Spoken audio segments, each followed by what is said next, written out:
welcome to today's painting demonstration. I'm going to show you how to paint this coastal landscape scene. It's kind of reminiscent of a Northern California or a Southern Oregon coastline.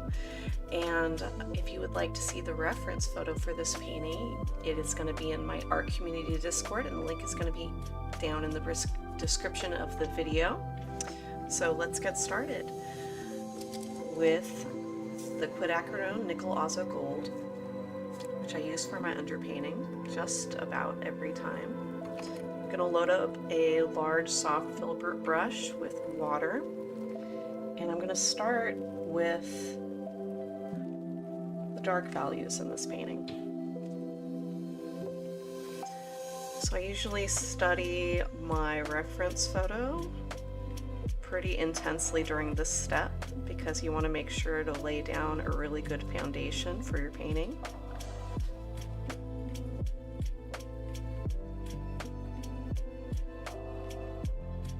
And it makes each step after that a little bit easier, at the very least, to keep track of what you are doing. I alter my painting from the reference photo usually quite a bit, optimizing the composition for square paintings that I do.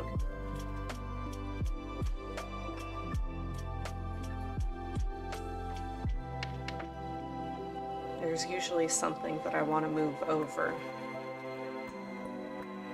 towards the third of a painting, or moving the light. And so I keep my thumbnail handy, and also any other composition notes, like where the light is coming from. That's a big deal. With each step of the process, you want to acknowledge where the light comes from.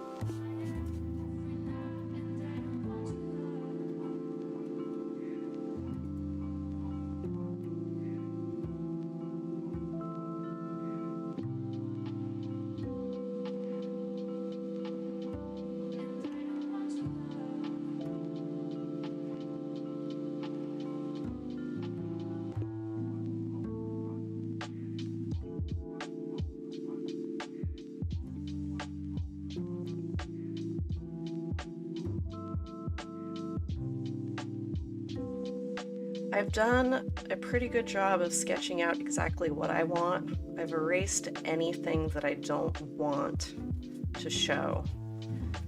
So any lines that I'm not sure about, I either smear them or erase them completely, because with the use of all this transparent paint, anything could happen as far as showing through. That's all the dark colors.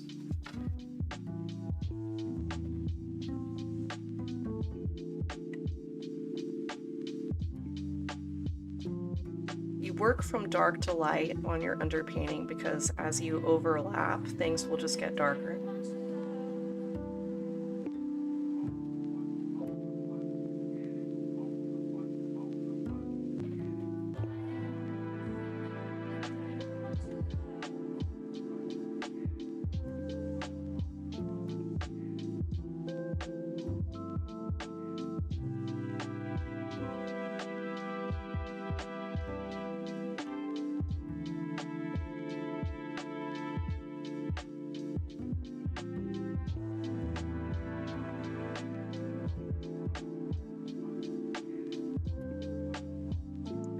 If you accidentally go too dark in a spot, there is a very, very small amount of time that you have to wipe up that paint or to just move it over with your brush. So now I just have the light value of the sky, and I'm going to rinse off most of the gold that's on my brush and just use what's residual and get rid of all of the white spots on this painting using horizontal strokes for the water and vertical for the brush.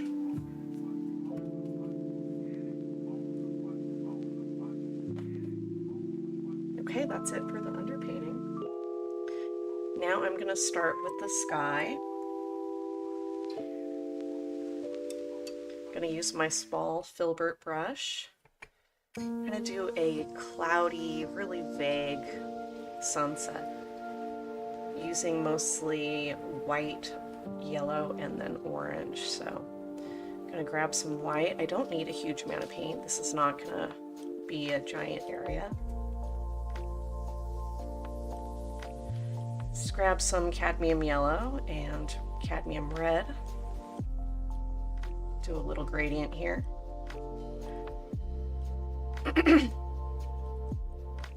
The white is going to be right where the sun is. I'm going to put it about a third behind this tree.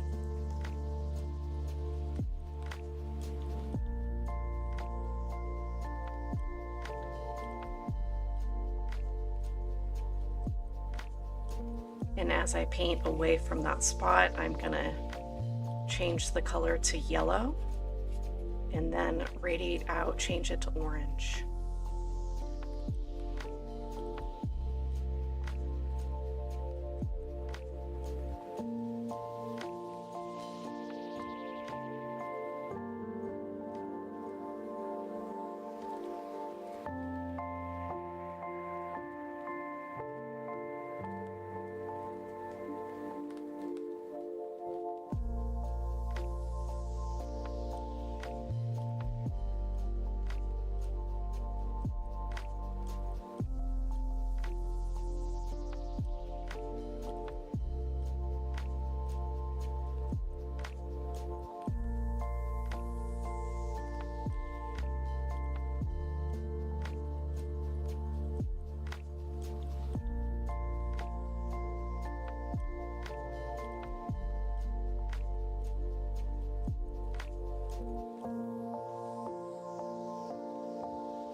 Okay, so as you're making a gradient in the sky, you really don't have to worry about smooth blending here, because you got to remember that these are sunset tinted clouds.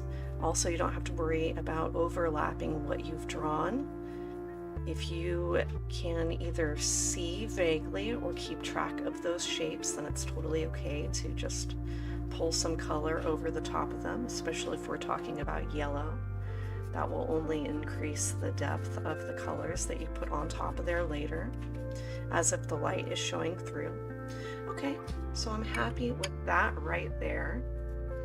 Now, I'm gonna add some fog, some cool colors.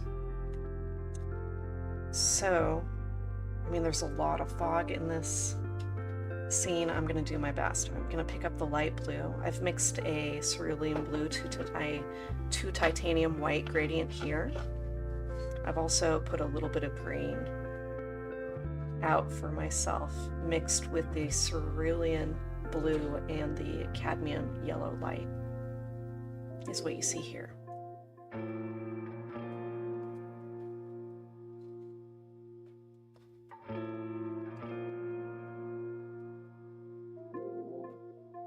I'm gonna pull some gray.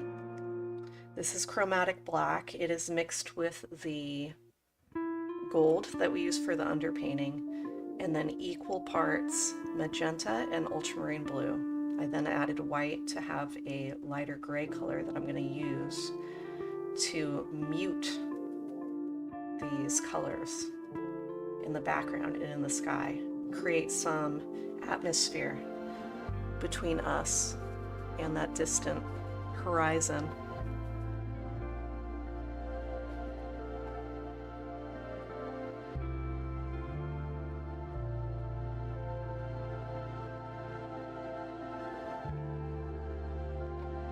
Starting with the horizon line of the ocean, I'm going to then drag up into the sky from there.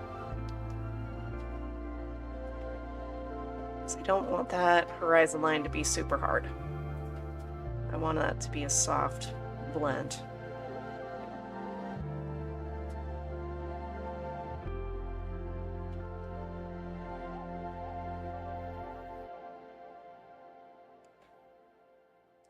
Adding a little bit of magenta to that blue-gray mixture, just to warm it up just a touch.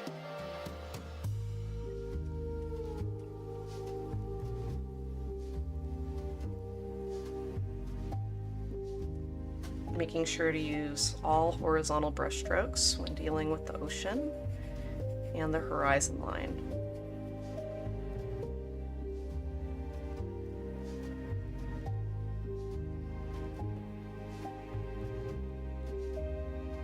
And I'm just dragging that color down, doing a lot of dry brushing,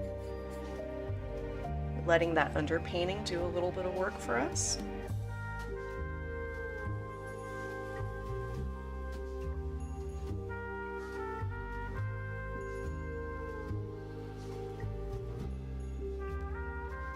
Pulling more gray, titanium white, and then a little bit of the light blue color. I'm looking at that and thinking a little bit more white and a little bit of magenta on the side here. Sometimes when I'm not sure about adding a certain amount of a color, I'll put it on the edge and then blend it in. That way, if there's too much added, I can just leave it on the outside.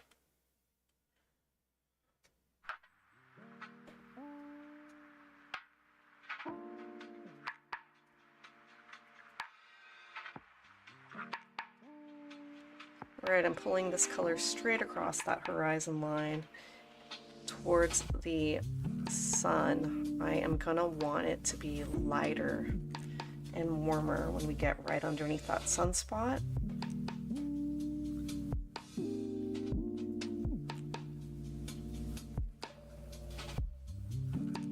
Gonna blend it with some yellow and white and then blend back that color. Perfection. Okay, grabbing that purple gray color again and a little bit more titanium white, and I'm going to start away from the sun and then drag towards it, leaving cloud shapes. That yellow-orange gradient that we painted in the very beginning, we're going to negative paint some sky into it. Grabbing a little bit more blue. I'm just going to cut shapes out. And I'm going to make these shapes lead lines towards our focal point, which will be the sun radiating out from behind these foreground trees.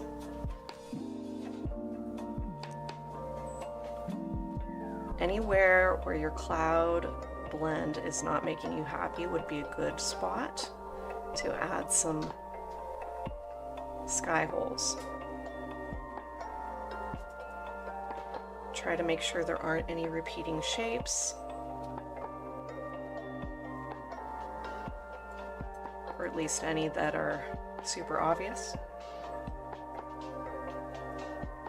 And then once you get over where the sun is, kind of switch directions as to the way the lines of your sky are pointing. So now I'm going to point towards the sun on the other side of it.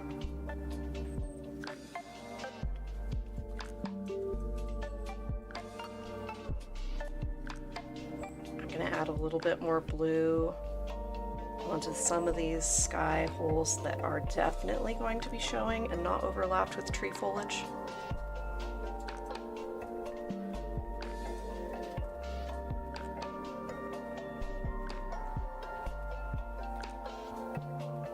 The ones I like can be a little bit more high contrast. And make sure there's more than one that has that value so that it's cohesive. Okay, I feel like we're done with the sky. Now I'm going to go back to the ocean.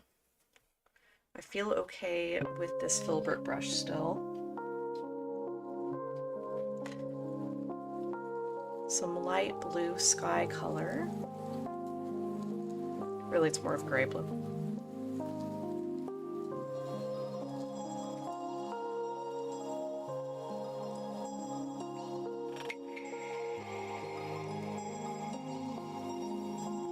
Gray, cerulean blue,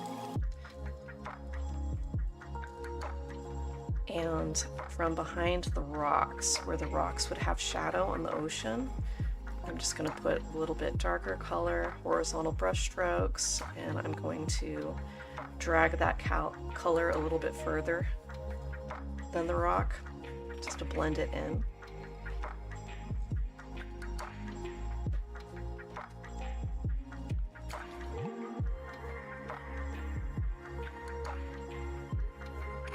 It's okay if you overlap the foreground, as long as you don't lose your lines all the way.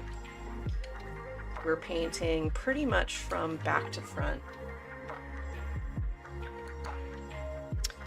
Now I'm switching to my 1/4 inch flat brush. I'm going to continue to come forward with the ocean, but I'm going to grab some progressively lighter colors.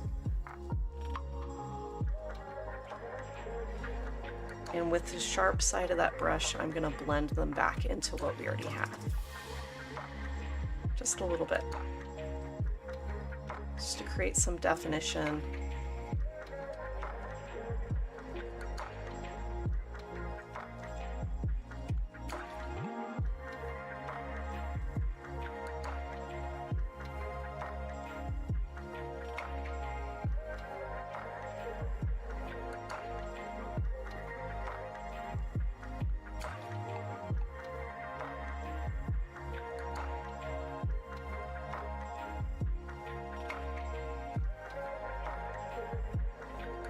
Painting around those rock shapes.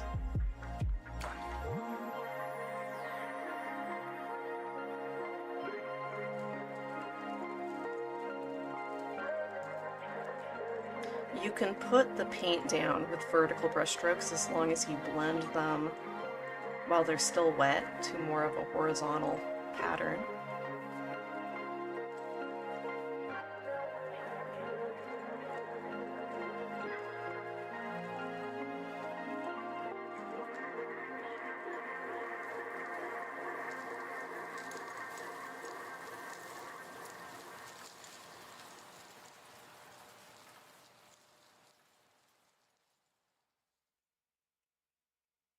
Some of that ocean goes behind these big tree shapes, but I feel like it would be a little bit more shadowed since there is a land mass back there between the sun and us, our vantage. So I'm going to add a little bit more gray back there. That would otherwise be a really high contrast area as well. So making the ocean behind it darker will reduce the amount of contrast in that spot in particular. Pull your eye a little bit less. I'm going to add some gray to that area.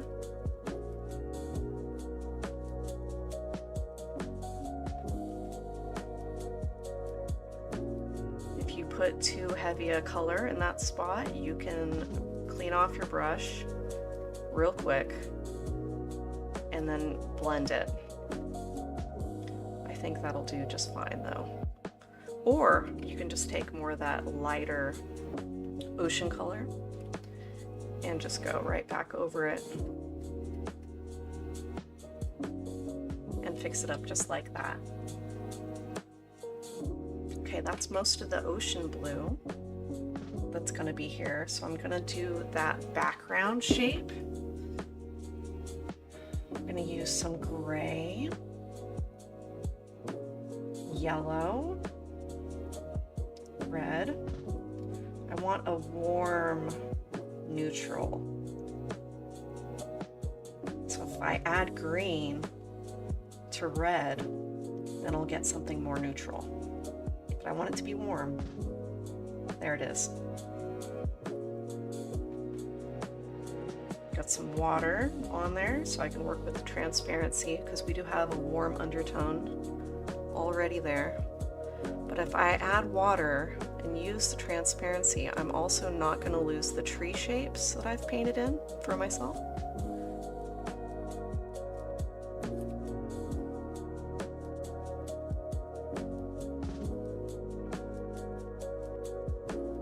It will also sit better in the scene.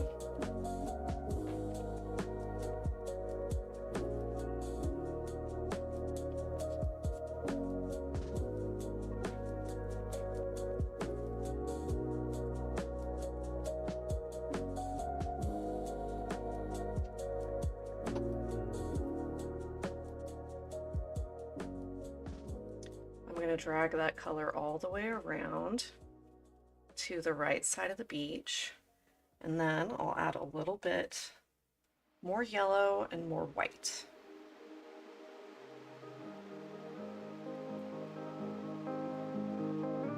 May have been a little much on the white, so I'm going to gray that down and then warm it up again, the red and the yellow.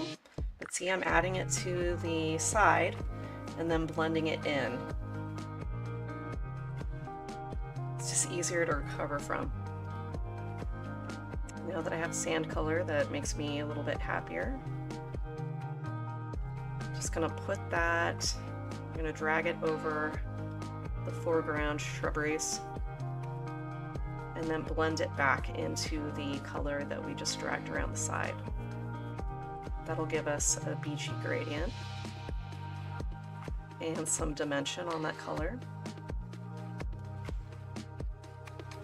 Might also incorporate that color into the distant background, just the tops of the trees.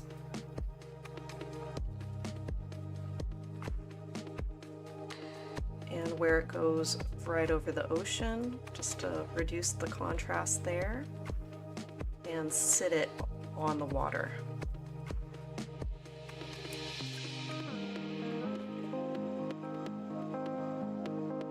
While I'm thinking about it, I'm just going to take a little bit of blue gray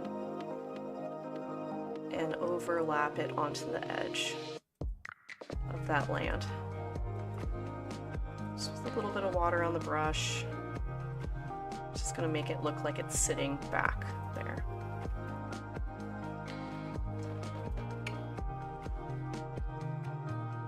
All right, now we can do some mid-ground. And also those little rock islands. So the rock islands are going to be the same kind of warm that we put on that background tree. So I'm going to use that same warm color on the sun side of the rock. They're smaller, so just if you're still using your flat brush, just be dainty with your brush strokes. Because these are going to be major features.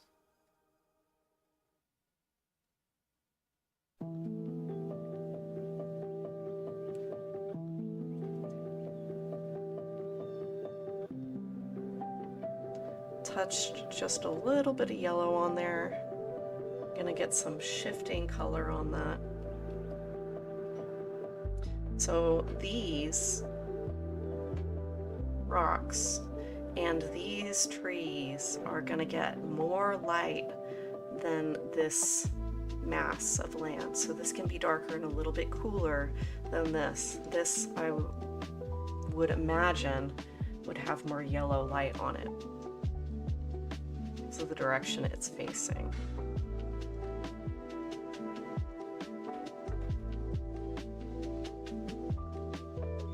Now I'm going to use the gray and start on the back side of the rock and then blend back into that yellow warm color. I'm going to do these rock shapes at the same time so that they look very similar.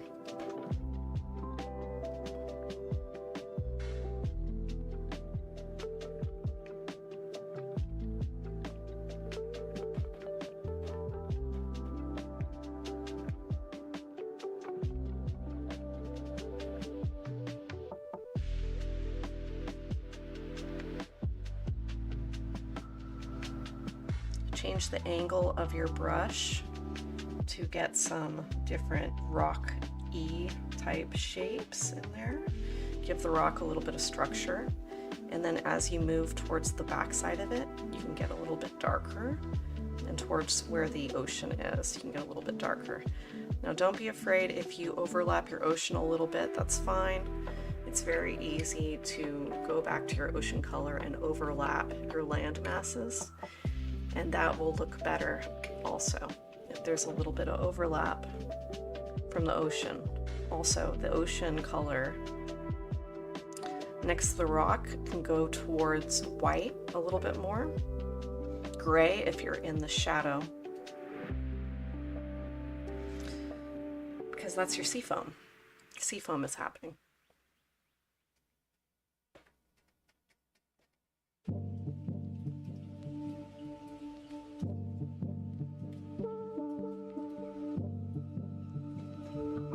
You can just drag it right up onto the rock. That's a pretty small shape though, so it's going to be a subtle effect. Now where that sea foam wraps around to where it would get lit by sun, you can just take some pure white and just lightly touch it on there.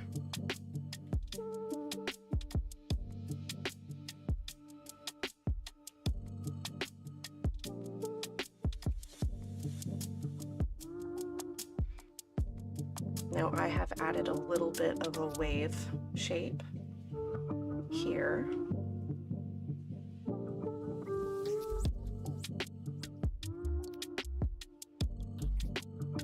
But it's pretty subtle.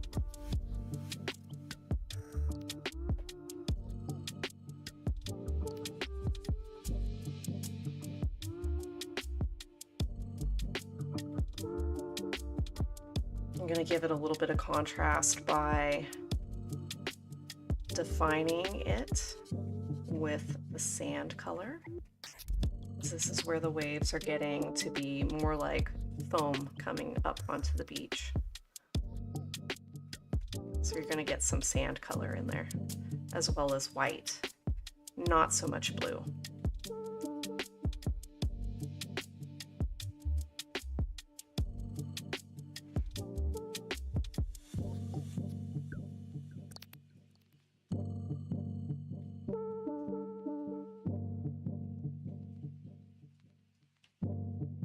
Keep in mind that your sea foam, when it comes behind that land mass that we put in, is going to be a little bit more shadowed, a little bit darker. And we don't want too much contrast behind these big trees. And you'll see why when we put the trees in. They're going to be very large, very dark shapes, and they're going to command a lot of attention.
Okay, I'm just putting some highlights on not all of the sea foam, but just the edge of that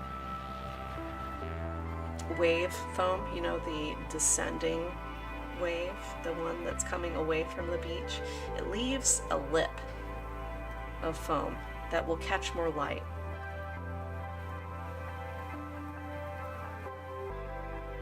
But I don't want to do the whole thing, just highlights. When I highlight things, every time I step up in value, I do a little bit less. And you know, cannot have impact of a highlight without having darker colors around it. That is why.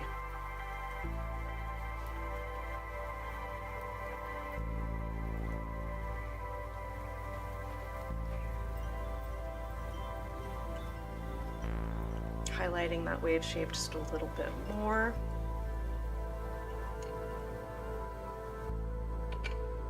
Then leaving it alone. Now I made a little bit less fog in my version as opposed to the reference photo. So I think I might take a little bit of that sun yellow and add with horizontal brush strokes onto the ocean, just a touch.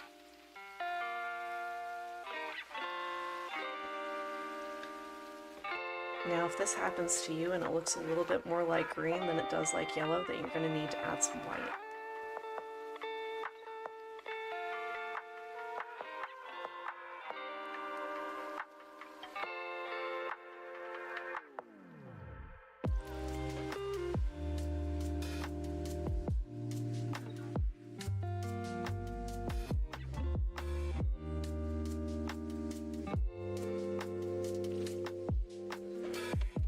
Okay, that's some really nice subtle detailing.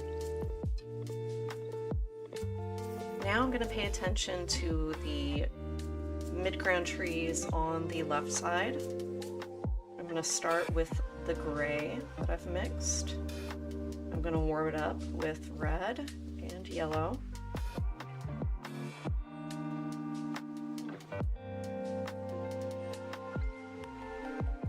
Still with my flat brush, I'm going to do some vague tree shapes here. I don't want them to be too dark.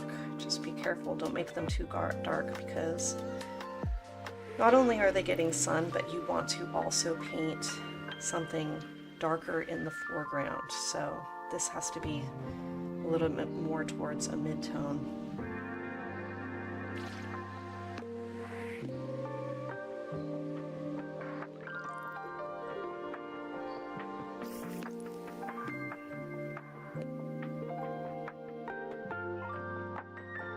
Now I'm going to go ahead and continue this color down, reducing the saturation by adding a little bit more gray. More gray again. And this gray is a little bit cool, on the cool side of things. But it doesn't look it because I'm dragging it over this gold underpainting, which is revealing what's going to look like shimmering light. Now I am right at the base of this tree.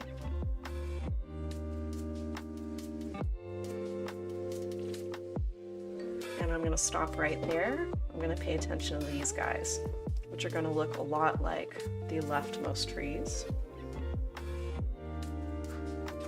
I'm going to use the same amount of warmth. Similar amount of gray. Has to be dark enough to have contrast with the ocean, but not so dark that it looks on the same plane as the foreground trees. I want to let you know I haven't forgotten about these little guys on that island. I see them, I hear them. I'm going to stay really vague and expressive with these little shapes. Oh, they are tiny though. It makes me think maybe we can switch brushes.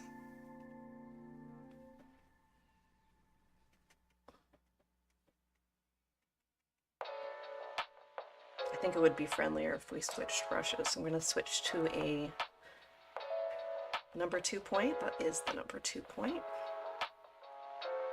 I'm going to pick up that same color. And I'm going to sharpen my brush on the palette.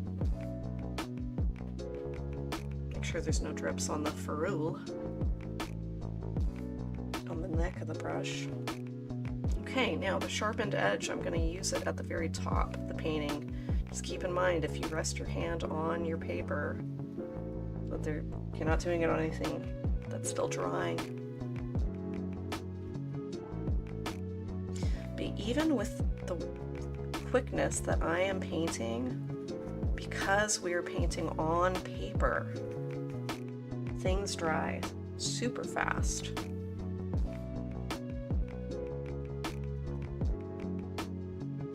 Which is nice because it lends itself really well to this layering technique that I use.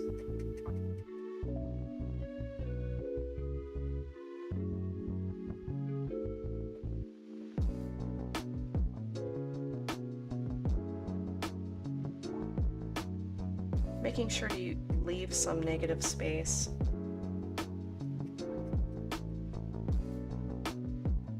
That the ocean shows through.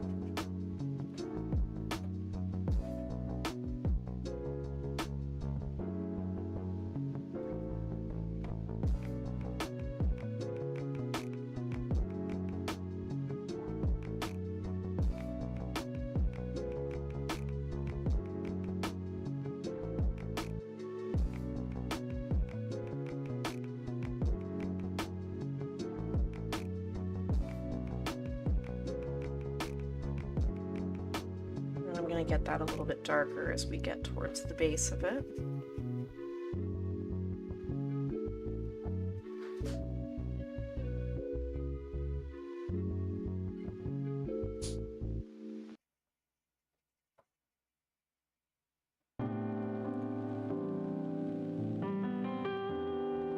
Right about now is when you're going to notice if you still have any kind of pencil showing through back here on these mid-ground trees. You can double up your paint there at this time.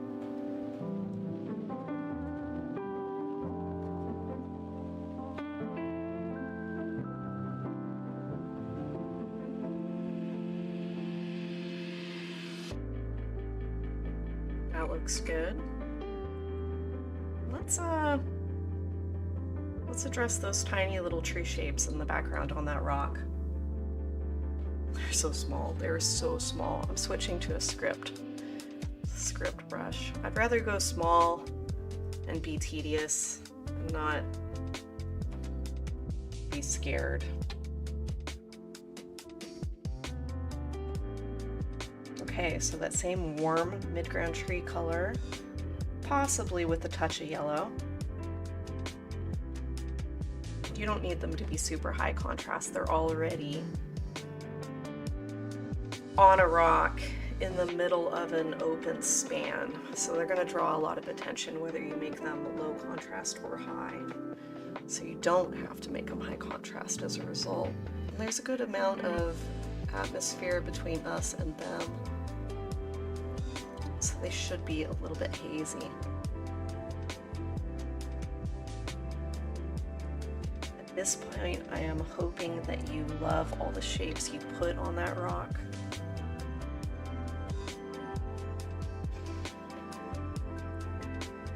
Because the paint I'm putting here is going to be pretty darn transparent.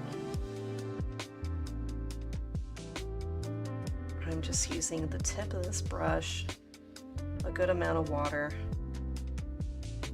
and making very delicate shapes.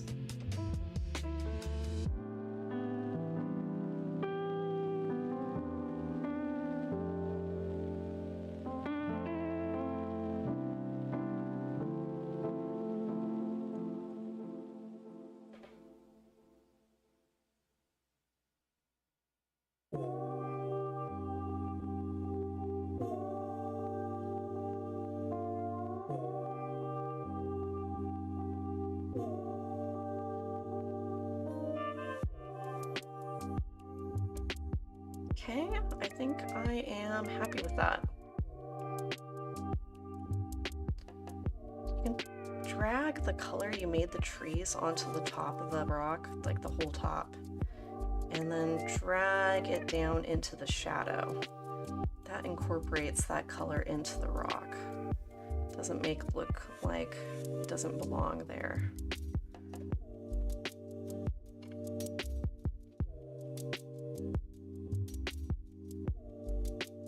Okay, that feels good. Now I'm not gonna put the script brush away completely. We are still going to use it. But for now, I'm gonna go with the flat brush because because we're going to make some big vague shapes in the foreground. The foreground roughage down here.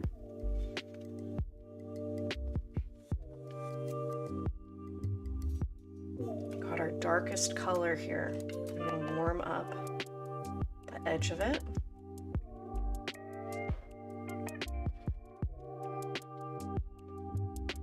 Big brush strokes down at the end of the painting, the edge of the painting.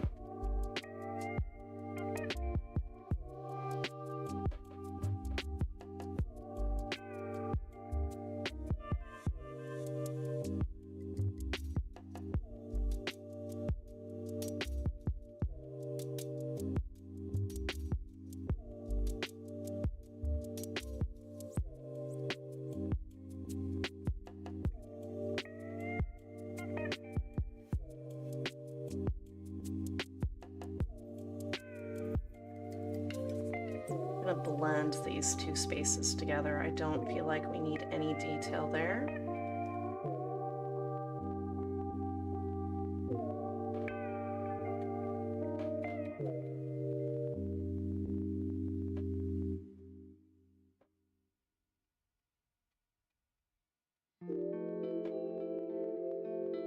Okay, now I am going to take a green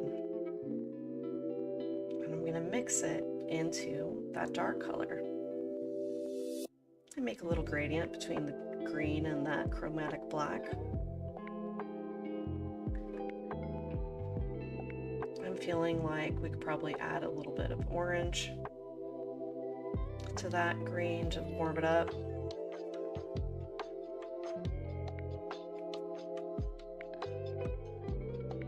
It's going to look more like a green brown. I feel like that's more appropriate for what we're painting. I'm really scared when I'm adding greens, honestly. Green is beautiful and terrifying because you can really pull attention away from a focal point with a different color like that. Okay, so now what I'm going to do is I'm going to scribble and make obscure plant shapes along the edge of our dark shadowed foreground terrain.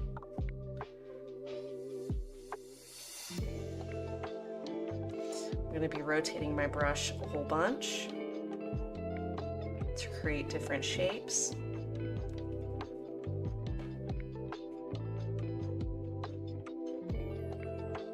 Alternating between sketchy grass and blocks of color.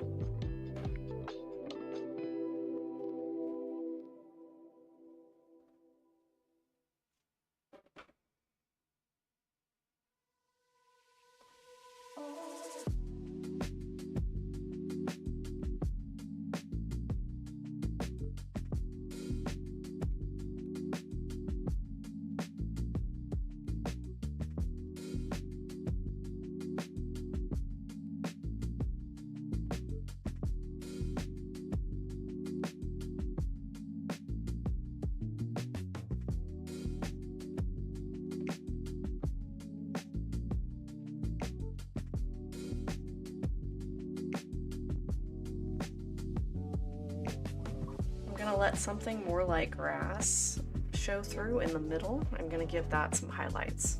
Maybe a little bit of light hits it. All right, with our 1/4 inch flat, I'm going to grab the darkest color we have, mixed up, and I am going to drag it up along this tree shape, the back side, the away side, away from the sun. Just be careful.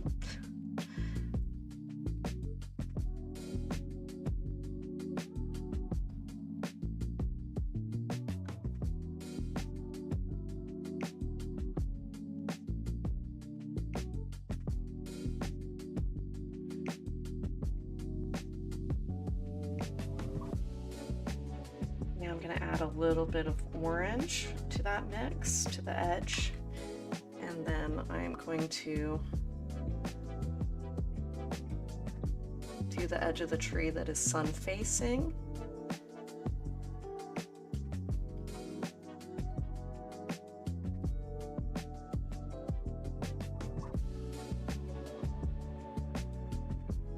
Then I'm going to drag right down the middle, blending those two colors a little bit.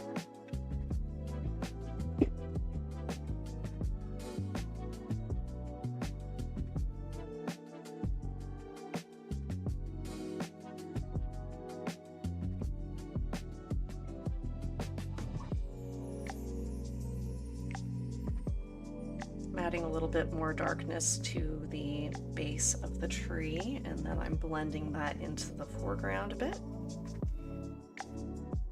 Using vertical brush strokes. This will be kind of stylish.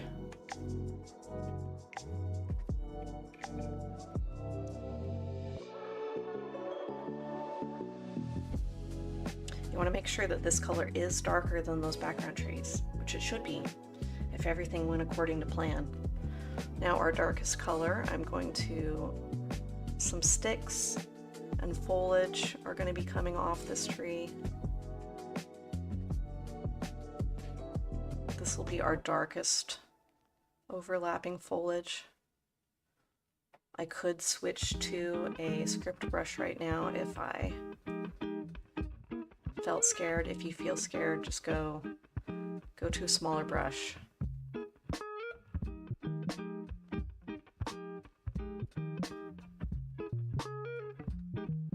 These shapes are more important. Very high contrast, lead lines going towards the focal point. I might detail them out with the script brush also later because there's some little branches and stuff I have to touch right there. I'll probably do another layer of paint on the away side of the tree to darken that value. That's the plan. Now on to the other trees. I'm going to warm them up just a little bit, at least the trunks that are right in front of the sun.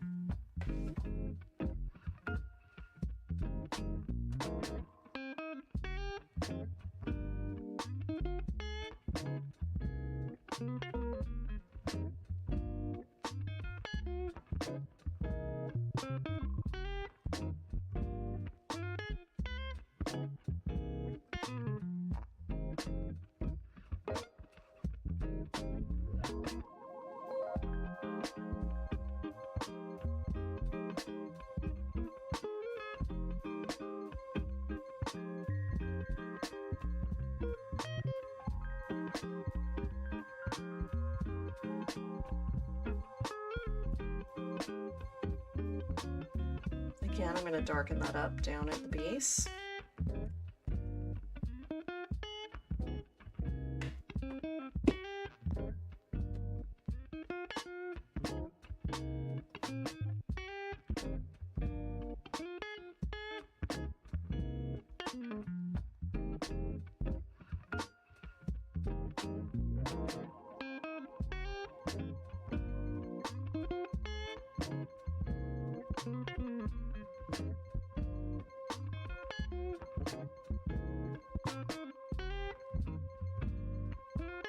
And then that last tree doesn't need the warm color at all, it's far enough away.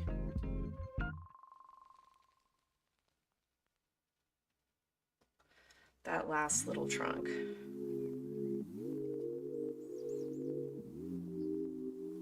Make sure you have dark color going all the way off your painting.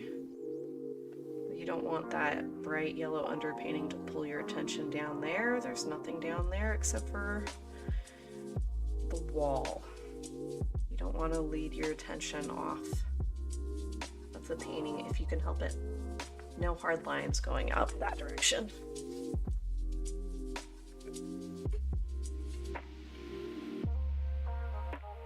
And it's almost like the harder the line, the faster your eyeball just shoots off.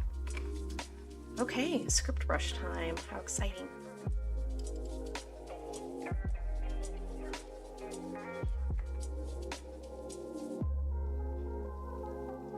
going to just start on the left and work my way to the right because it's easier to not dip my hand in paint like that.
If you find that the color you're using or that you've mixed for these sticks and foliage coming out of this tree are not matching the trunk, you can just take that color and drag it along the sun edge,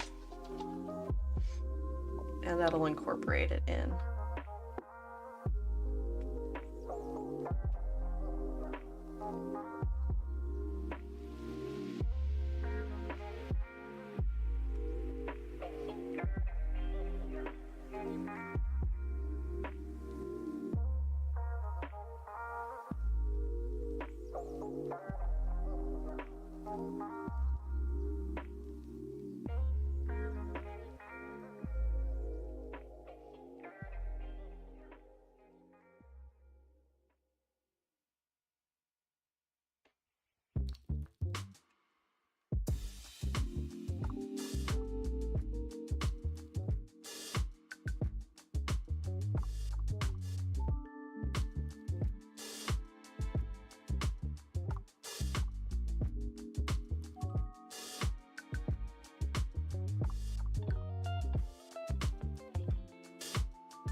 Okay, now the foliage in front of the sun. I'm gonna warm it up a bit with some orange, but I'm right on the edge of that black, chromatic black that we've mixed. But just the foliage that is directly in front of the sun, which the sun is like behind this tree in the fog, which is very convenient for me, but it's in the fog. What's nice about painting is you can invent very convenient situations that make things a little bit easier on you.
go too thick with these branches, you can always carve some negative shapes out with some yellow light. I almost plan on it.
Remember, as you move away from the sun, you can grab more of the black color that's more cool. It's not a cool color by any means, but it's a lot cooler than what you're going to use right in front of the sun.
Okay, now moving to the top of the smaller tree. This is a good time to make sure that all your foliage that you're painting in looks like it's connected to a tree in a way that makes sense.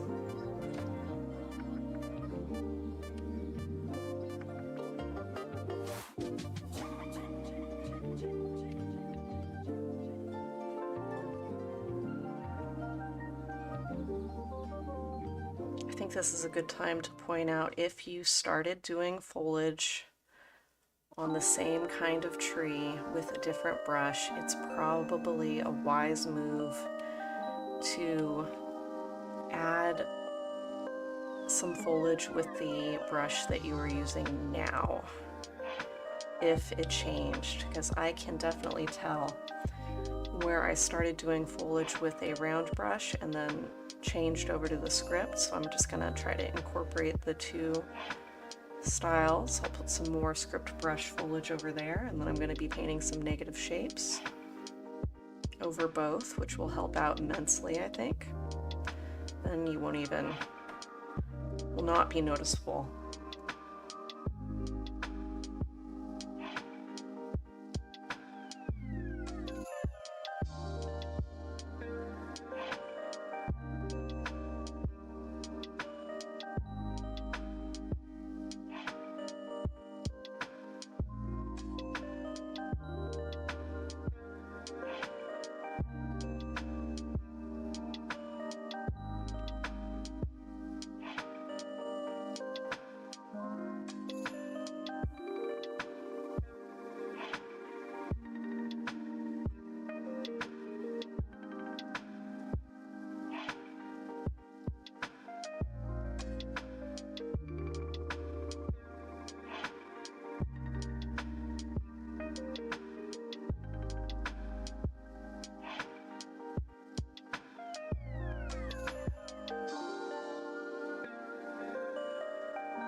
If there's any wonky blending in your background, and you can conveniently cover it up or just break it up with some foreground foliage, I'd say it's a pretty good time. It's a painting hack, if you will.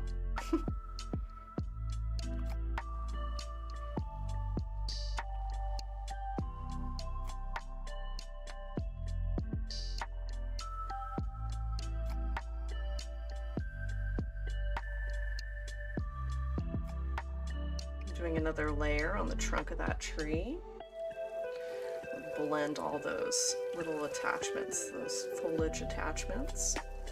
I'm going to do the far side of this trunk as well. That one looks good. Although this funny little shape kind of bothers me. It's like not a branch, not a barren branch, but also not a foliage either. Foliage branch. So I'm just going to turn it into a foliage branch.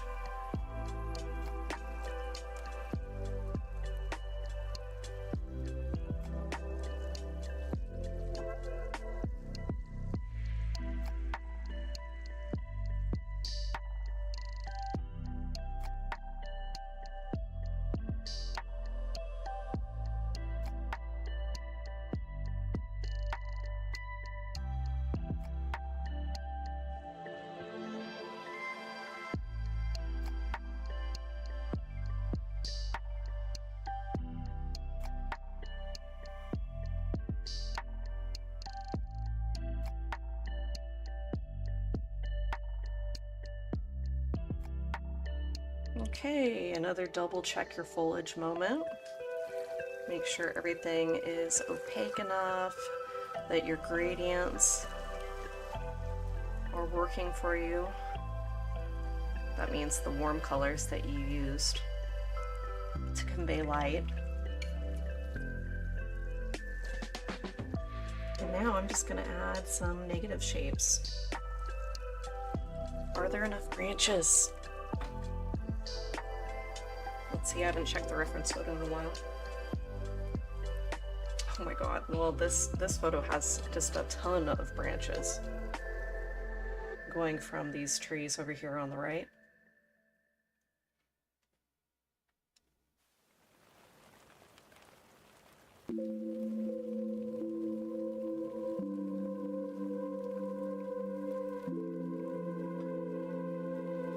Got a little bleb of water.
warming up that center tree a little bit more. Now I'm happy with the amount of branches and whatnot coming off that guy. It's quite a bit. It's quite a bit of busyness, but it's fine. It's different. It's good. All right, so now some negative shapes. I'm going to do it with a number 2 brush. I'm going to do an initial rinse out and then rinse out with clean water. Hopefully you have a little spot of paper towel that's not completely annihilated. Now just keep in mind, you want to kind of double check what's behind the image. What's behind it. You got to change your color as you move around. So just pay attention, take your time, you'll do fine. I'm going to start with these little background trees. I'm going to add a little bit of orange on their edges to soften up their edges.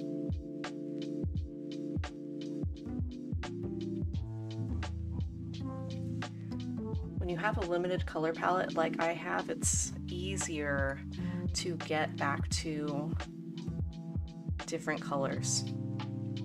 It's easier to know what's going on. And this is over time. So I get that this would be very overwhelming and daunting at first.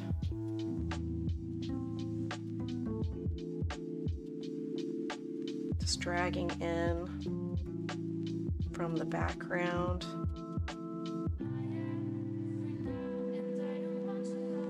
And then I'm gonna work my way down a little bit.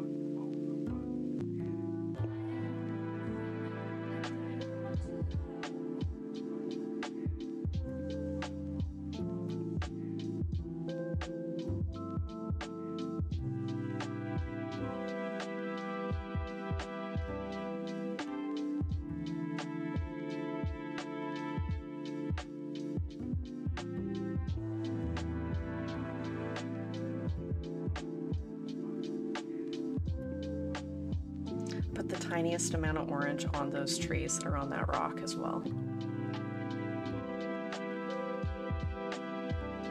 If you put too much, just rinse your brush off with the clean water, give it a wipe on that paper towel, and just wipe off where you don't want it to be. Everything back there is super dry. I don't anticipate you having a problem. Okay, so I'm going to add some white to that orange mixture, and that's going to increase the opacity of the paint. A little bit of yellow. And I'm going to put some negative shapes in that big tree.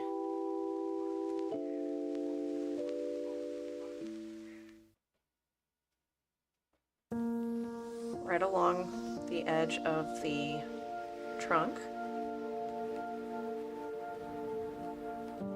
Just make sure you don't cut into your trunk. It happens. It's a thing. Just keep it in mind. You can always paint back the trunk also.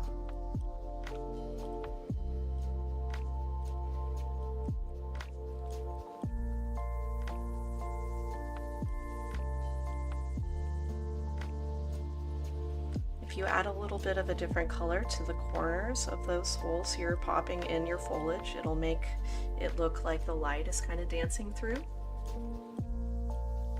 which is a nice touch. Going a little bit warmer on the yellow or lighter on the yellow. I'm going to go to this main middle tree.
try to group up these shapes also.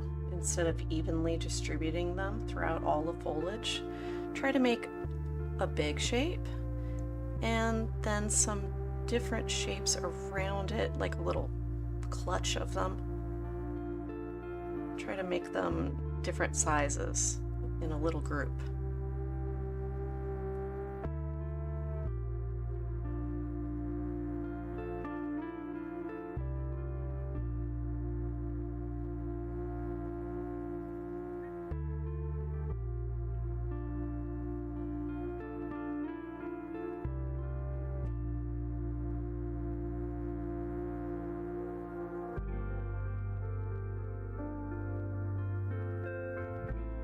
This tree is gonna need a real warm orange.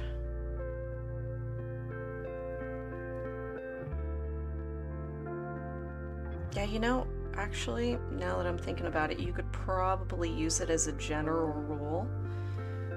Go to a spot, cut one big shape, big relative term, big for the tree that you're in, and then do 3 to 5 other shapes that are smaller in that general area, then move to another area. So 3 to 5. Change the direction of your brush, the direction of the shape, and the size.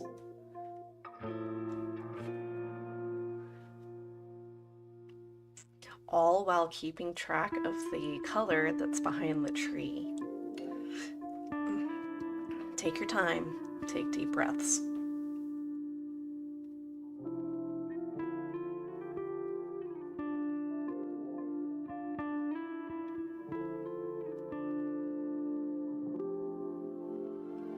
That's the big shape, and then 1, 2, 3 here.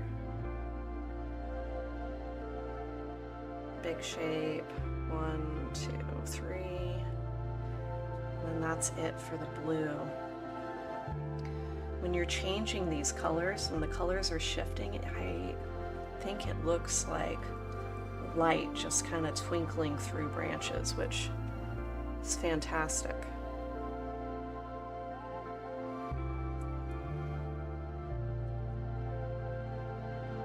See, that needs to be a little bit more towards brown, so that's gonna paint right over that. It's 1, 2, 3, 4, 5.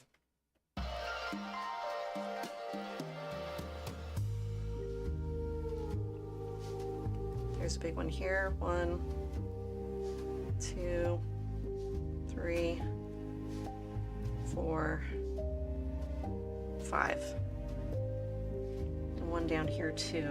That needs to be a little bit warmer. 1, 2, 3. That's just going to be a single. Well, is it? Is it going to be a single? Yes, it is going to be a single.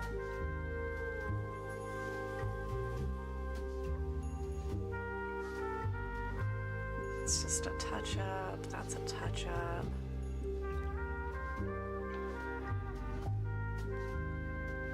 If a sky hole goes over your background and it looks a little weird, just clean off that paintbrush and blend it into the background. It'll be fine. Okay, pretty happy with that. We got sparkling light right here though.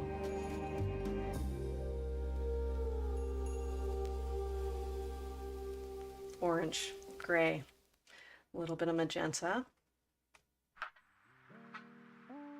It's about right. Okay, and then big shape along the trunk.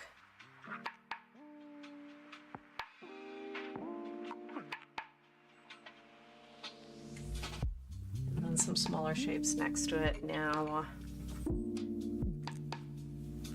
we're good. Okay, so a while ago I talked about highlighting some of the foreground grass, but just in the middle here, and just a little bit. So every time I step up in value to highlight an area, I do less than that's already there. So here's our earthy green that we used to paint that zone. Add some yellow.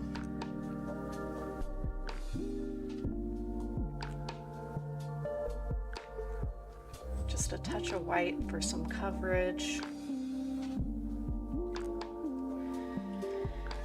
And then I'm going to scribble the shape on. I'm going to overlap and underlap what's painted here.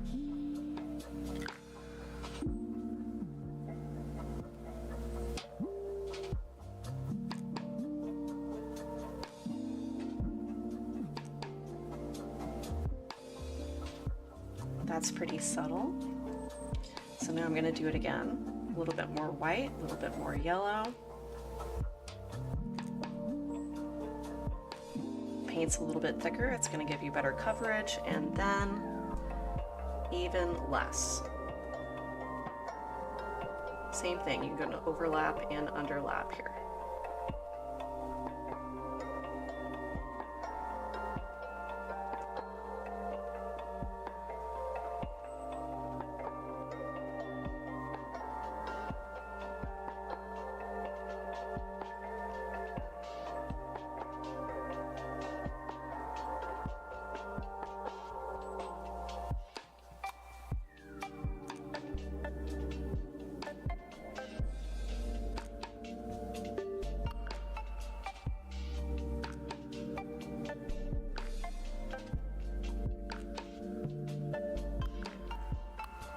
Okay, I'm pretty happy with that. I think that looks good. That pretty much finishes up the foreground. I don't like getting too detailed in the foreground. If that's not where my focal point is, then I don't want you lingering in there too long. I'd rather your eye go on its journey, which in this one is up to the sky and then around the ocean.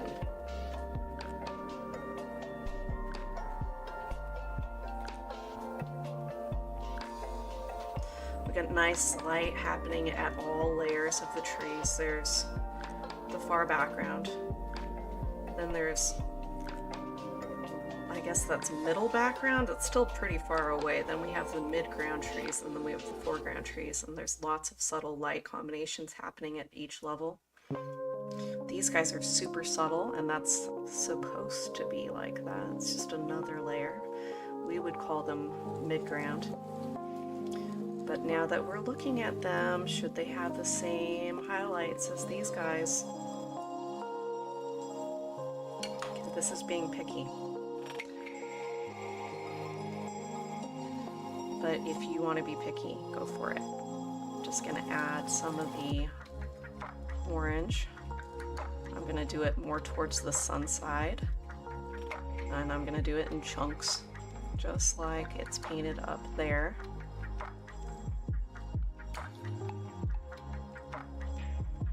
Boom. Okay. Am I happy with the rocks? Do I feel like there could be some highlighted seafoam on the sun side? Yeah.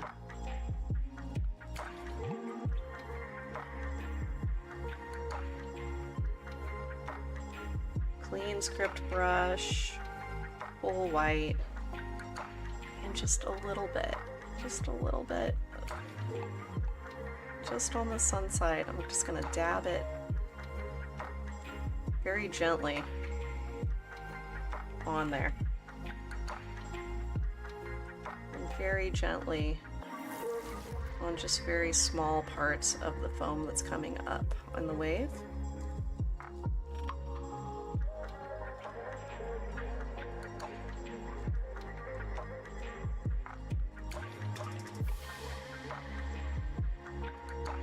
Very good. Okay, I think this one is a wrap. Very happy with that. That's great. Okay, so I hope you enjoyed this painting process video, and until next time, happy painting!